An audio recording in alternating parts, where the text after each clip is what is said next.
అహ్మదాబాద్లో ఘోర విమాన ప్రమాదం జరిగింది.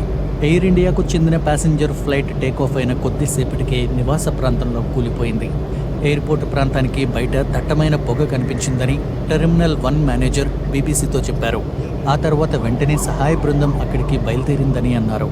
ఎయిర్ ఇండియా, దాని పేరెంట్ కంపెనీ టాటా గ్రూప్ ఒక ప్రకటనలో ప్రమాదానికి సంబంధించిన వివరాలు వెల్లడించాయి. విమానంలో సిబ్బంది సహా మొత్తం 242 మంది ఉన్నారని తెలిపాయి. ప్రమాద స్థలానికి ఫైర్ బ్రిగేడ్ వాహనాలు చేరుకున్నాయని అహ్మదాబాద్ జోన్ 4 డీసీపీ బీబీసీతో చెప్పారు. గాయపడిన వాళ్లను హాస్పిటల్లో చేర్పిస్తున్నామని ఎయిర్లైన్ కంపెనీ తెలిపింది.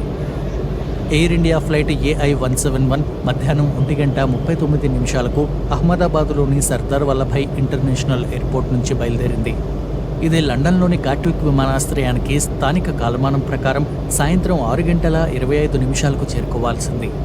ప్రస్తుతం అహ్మదాబాద్ ఎయిర్పోర్టులో విమానాల రాకపోకలన్నీ తాత్కాలికంగా ఆపేశారు.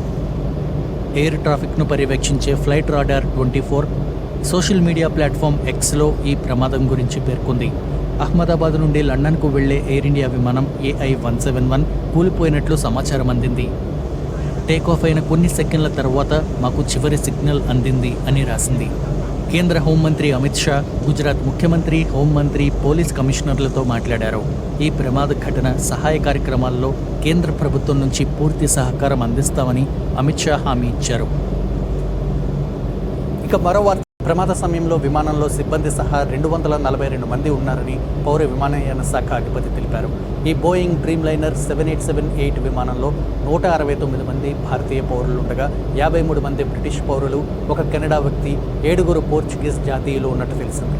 ఈ ప్రమాదం తనను దిగ్భ్రాంతికి, బాధకు గురి చేసిందని ప్రధాని నరేంద్ర మోదీ అన్నారు.